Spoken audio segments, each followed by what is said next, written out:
कृषि कानूनों के रद्द होने के साथ ही किसान नेताओं की सियासी महत्वाकांक्षा परवान पर है। गुरनाम सिंह चडूनी तो खुलकर पार्टी बनाने और चुनाव लड़ने की बात ही नहीं कर रहे हैं, बल्कि उन्होंने तो पंजाब में चुनाव प्रचार तक शुरू कर दिया। लेकिन ऐसा करने वाले अकेले चडूनी ही नहीं हैं, बल्कि आंदोलन में शामिल कई यूनियंस के नेता राजनीतिक पार्टियों के साथ बात करने लगे हैं और चुनावी संभावनाओं को टटोलने लगे हैं। लेकिन संयुक्त किसान मोर्चा नहीं चाहता कि ये सब आंदोलन के दौरान हो, इसलिए सबको आंदोलन के खत्म होने का बेसब्री से इंतजार है। किसान नेताओं के इर्द गिर्द सियासी पार्टियां मंडराने लगी हैं। इन सब से एसकेएम के नेता नाराज हैं, जिनका मानना है कि राजनीतिक महत्वाकांक्षाओं को पूरा करने से पहले यूनियंस को आंदोलन के औपचारिक रूप से खत्म होने का इंतजार करना चाहिए। लेकिन कुछ किसान यूनियन नेताओं ने अराजनीतिक बने रहने का फरमान और इसकी आलोचना की है।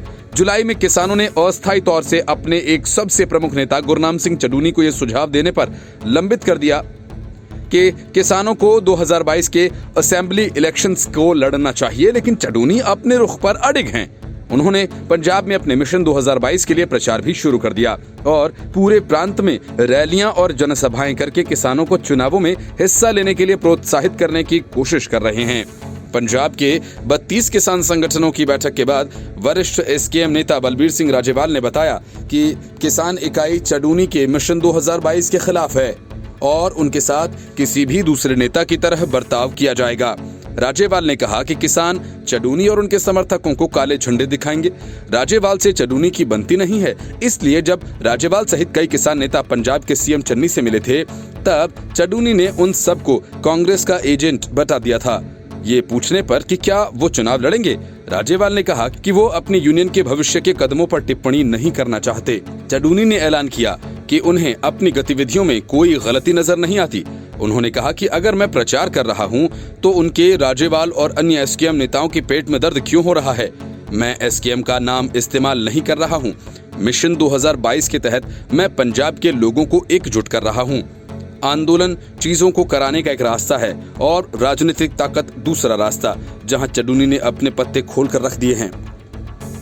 वहीं कुछ दूसरे किसान नेता अंदर खाने राजनीतिक पार्टियों के साथ बातचीत कर रहे हैं। बीकेयू डकौंदा के महासचिव जगमोहन सिंह पटियाला ने ये कहा कि सभी प्रमुख पार्टियों की ओर से लगभग हर किसान नेता को चुनाव लड़ने के लिए टिकट की पेशकश की गई है। कुछ सियासी पार्टियां शर्त तय कर रही हैं। उनके ऊपर चुनावों से पहले संगठन के नेता उनके लिए समर्थन का ऐलान कर सकते हैं, लेकिन जब तक आंदोलन औपचारिक रूप से समाप्त नहीं हो जाता, तब तक कोई भी किसान नेता खुले तौर पर घोषणा नहीं करेगा। मतलब कि हर किसी को आंदोलन के खत्म होने का इंतजार है। आंदोलन खत्म, सियासत शुरू। वैसे चुनावों में ज्यादा दिन बचे नहीं हैं, इसलिए जो होना है जल्दी ही होगा। Report news of India. Congress की हालत लगातार खराब होती जा रही है। ममता बनर्जी बेहद आक्रामक तरीके से कांग्रेस में तोड़फोड़ मचा रही हैं और कांग्रेस ये सब होते हुए देखने को विवश है। कांग्रेस की मुश्किल ये है कि वो न तो पार्टी के नेताओं को एकजुट कर पा रही है और न ही ममता बनर्जी के हमलों का जवाब ही दे पा रही है। 2 दिन पहले टीएमसी ने मेघालय में कांग्रेस के 12 विधायकों को तोड़ लिया और राज्य की सबसे बड़ी विपक्षी पार्टी बन गई। कांग्रेस टीएमसी के इस रवैये से नाराज तो है, लेकिन खुलकर कुछ कहने से बच रही है। कांग्रेस के बैकफुट पर होने की वजह से संसद का सत्र, जिसमें कांग्रेस विपक्ष को एकजुट करने की कोशिश में है, यही वजह है जिसमें सोनिया गांधी की अगुवाई में कांग्रेस नेताओं की रणनीतिक बैठक के बाद मल्लिकार्जुन खड़गे ने कहा कि उनकी पार्टी विपक्षी एकता की पक्षधर है। मल्लिकार्जुन खड़गे का बयान उस समय आया जब टीएमसी ने मेघालय में कांग्रेस के 12 विधायकों को अपनी पार्टी में शामिल करा लिया।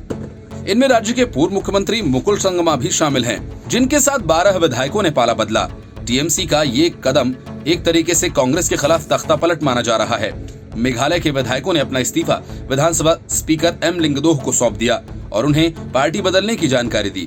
इससे पहले टीएमसी ने कांग्रेस नेता कीर्ति आजाद, अशोक तंवर और जेडीयू से निष्कासित पवन वर्मा को पार्टी ज्वाइन कराई। इन नेताओं ने दिल्ली में टीएमसी सुप्रीमो ममता बनर्जी की उपस्थिति में पार्टी की सदस्यता ली। टीएमसी के विस्तार के प्रयासों में लगी ममता बनर्जी के निशाने पर मेघालय सबसे ताजा है, जहां पार्टी ने विस्तार के क्रम में कांग्रेस नेताओं को तोड़ा है और इससे पहले टीएमसी ने असम, गोवा, उत्तर प्रदेश, बिहार और हरियाणा के नेताओं को तोड़ा था। सियासी गलियारों में इस बात की चर्चा ज्यादा है कि ममता बनर्जी कांग्रेस को ध्वस्त करना, अपना विस्तार करना चाहती हैं। ममता बनर्जी और कांग्रेस अध्यक्षा सोनिया गांधी के बीच बेहद करीबी संबंध माना जाता रहा है, लेकिन हाल ही में दिल्ली दौरे पर आई ममता बनर्जी से जब सोनिया गांधी से मुलाकात के बारे में पत्रकारों ने सवाल किया तो उन्होंने दो टूक जवाब देते हुए कहा कि हर बार सोनिया गांधी से क्यों मिलना, ये कोई संवैधानिक प्रावधान तो नहीं है। Report news of India. Congress सहित कई विपक्षी पार्टियों ने संविधान दिवस समारोह का बहिष्कार किया, लेकिन ममता बनर्जी ने कांग्रेस से खुद को अलग दिखाने के लिए कहा कि टीएमसी बहिष्कार नहीं कर रही, लेकिन उनकी पार्टी का कोई नेता समारोह में नहीं जाएगा। संविधान दिवस पर अपने संबोधन में पीएम मोदी ने विपक्ष को अपने रडार पर लिया और कहा कि जब मैं सदन में 2015 में बोल रहा था तब भी विरोध आज नहीं हो रहा है, उस दिन भी हुआ था। ये 26 नवंबर कहां से ले आए, क्यों कर रहे हो, क्या जरूरत थी? बाबा साहेब अम्बेडकर का नाम और आपने मन में ये भाव उठे। देश ये सुनने के लिए तैयार नहीं है। अब भी बड़ा दिल रखकर खुले मन से बाबा साहेब का पुण्य स्मरण करने के लिए तैयार न होना चिंता का विषय है। संविधान की भावना को चोट पहुंची है, संविधान की एक एक धारा को चोट पहुंची है। जब राजनीतिक दल अपने आप में अपना लोकतांत्रिक कैरेक्टर खो देते हैं, जो दल स्वयं में लोकतांत्रिक कैरेक्टर खो चुके हों, वह लोकतंत्र की रक्षा कैसे कर सकते हैं? पीएम ने कहा कि आज देश में कश्मीर से कन्याकुमारी और हिंदुस्तान के हर कोने में जाइए, भारत ऐसे संकट की तरफ बढ़ रहा है जो संविधान को समर्पित लोगों के लिए चिंता का एक विषय है, लोकतंत्र के प्रति आस्था रखने वालों के लिए चिंता का विषय है, और वह है पारिवारिक पार्टियां, राजनीतिक दल, party for the family, party by the family, और आगे कहने की जरूरत नहीं है। जब मैं कहता हूँ पारिवारिक पार्टियां, इसका मतलब मैं ये नहीं कहता हूँ एक परिवार से एक से ज्यादा लोग राजनीति में न आए। योग्यता के आधार पर, जनता के आशीर्वाद से किसी परिवार से एक से अधिक लोग राजनीति में आए, इससे पार्टी परिवारवादी नहीं बन जाती। लेकिन जो पार्टी पीढ़ी दर पीढ़ी एक परिवार चलाता रहे, पार्टी की सारी व्यवस्था परिवारों के पास रहे, वह लोकतंत्र, स्वास्थ्य लोकतंत्र के लिए एक संकट होता है। Report news of India. Captain Amarinder Singh ने पहली ही सियासी लड़ाई में कांग्रेस को धूल चटा दी और अब ये साबित कर दिया कि आने वाले दिनों में कांग्रेस के लिए बड़ी मुसीबत बन सकते हैं। दूसरी तरफ नवजोत सिंह सिद्धू चन्नी पर हमलावर हैं, लेकिन बड़ी बात यह है कि सिद्धू चन्नी के खिलाफ संवैधानिक मर्यादाओं को तोड़कर हमला कर रहे हैं। सार्वजनिक सभाओं में सिद्धू अब सीएम चन्नी को चन्नी कहकर बुलाते हैं। माना जा रहा है कि कैप्टन से मिली मात और सिद्धू के ताजा हमले कांग्रेस पार्टी के लिए आने वाले समय में मुसीबत खड़ी कर सकते हैं। पटियाला के मेयर संजीव शर्मा बिट्टू को हराने के लिए कांग्रेस ने अपने सारे घोड़े खोल लिए, लेकिन कांग्रेस बिट्टू के खिलाफ अविश्वास प्रस्ताव पारित नहीं करा सकी। पटियाला में कैप्टन अमरिंदर सिंह ने बिट्टू के समर्थन में 25 पार्षदों और विधायकों को खड़ा कर दिया। नतीजा ये हुआ कि नगर निगम में न सिर्फ कांग्रेस दो फाड़ हुई, बल्कि इस बात के संकेत भी मिल गए कि वह अभी भी कैप्टन हैं। कांग्रेस पिछले लंबे समय से कैप्टन अमरिंदर सिंह के गृहनगर पटियाला में कैप्टन समर्थक मेयर को हटाने के लिए जोर लगा रही थी। कांग्रेस के प्रदेश प्रभारी हरीश चौधरी भी यहां बैठक कर चुके हैं। पटियाला नगर निगम में 3 विधायक भी वोट कर सकते हैं। इनमें कैप्टन अमरिंदर सिंह, ब्रह्म मोहिंद्रा और हरिंदर पाल सिंह चंदूमाजरा शामिल हैं। कांग्रेस का जोर मेयर को हटाने के लिए लगा हुआ था। इसे कैप्टन की जीत और कांग्रेस की हार के रूप में देखा जा रहा है। हालांकि कांग्रेस ने बाद में बिट्टू को सस्पेंड जरूर कर दिया, लेकिन सस्पेंशन के खिलाफ बिट्टू हाईकोर्ट की शरण में जाने की तैयारी में है। रही सही कसर मोगा के बाघा पुराना में नवजोत सिंह सिद्धू ने पूरी कर दी। सिद्धू ने सरकार को यह धमकी दी है कि अगर ड्रग्स मामले में एसटीएफ द्वारा की गई जांच रिपोर्ट सरकार ने सार्वजनिक नहीं की तो वह अनशन पर बैठ जाएंगे। कांग्रेस की परेशानी ये भी है कि पहले भी सिद्धू ने एजी और डीजीपी को हटाने को लेकर प्रदेश अध्यक्ष पद से इस्तीफा दे दिया था।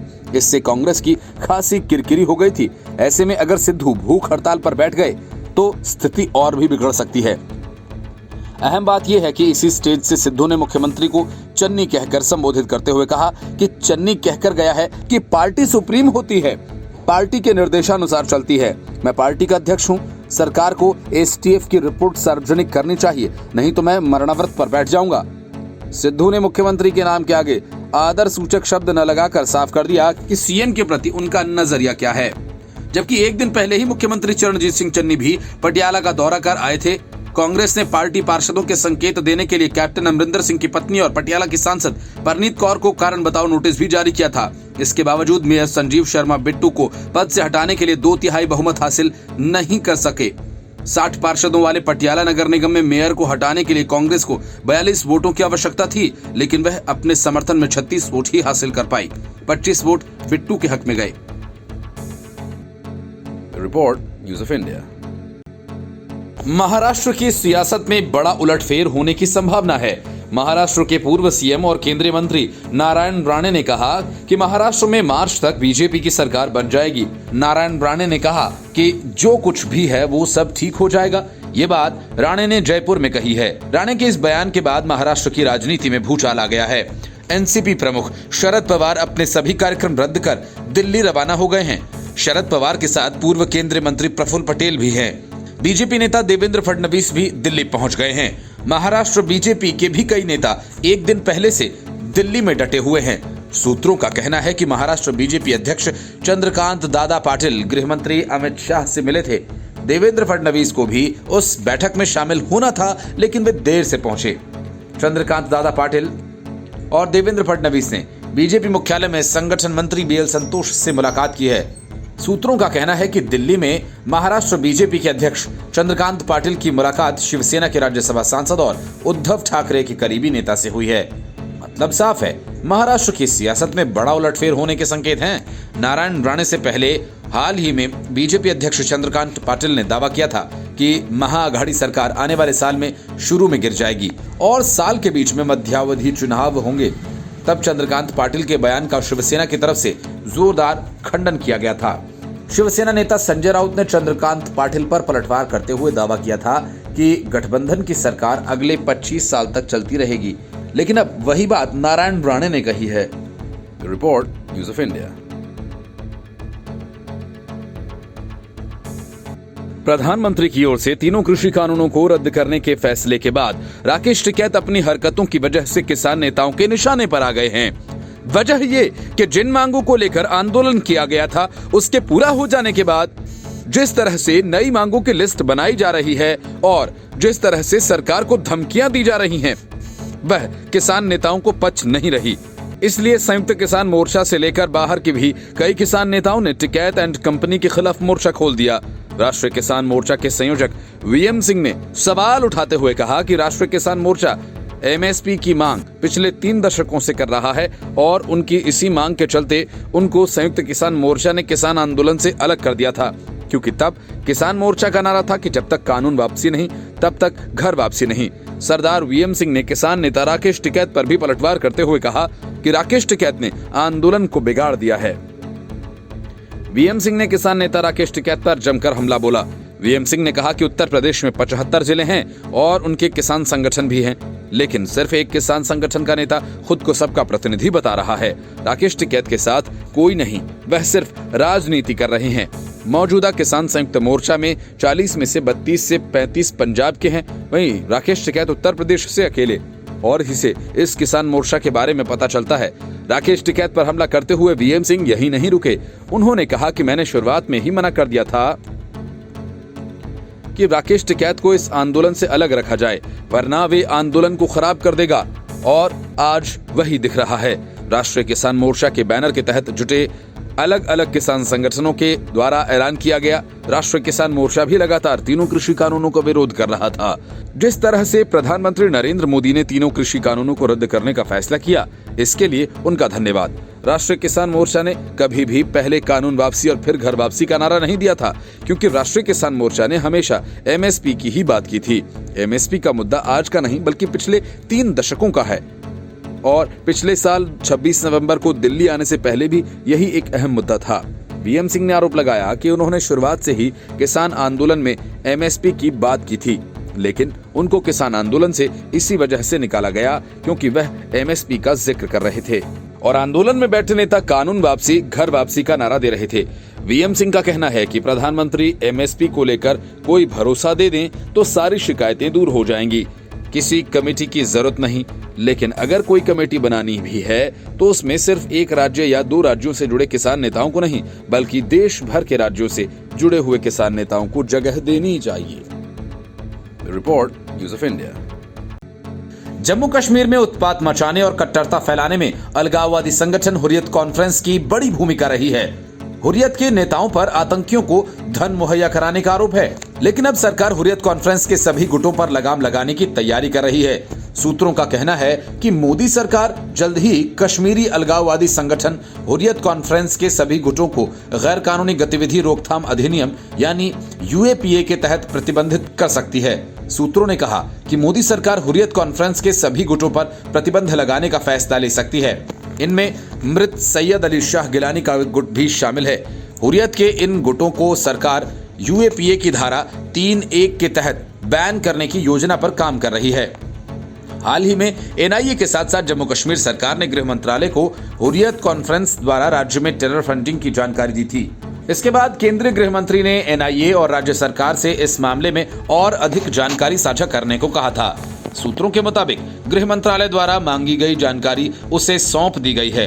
हुर्रियत कॉन्फ्रेंस के कई नेता बीते कुछ सालों में जेल में बंद हैं और जांच एजेंसियां टेरर फंडिंग नेटवर्क को भेदने में कामयाब रही हैं।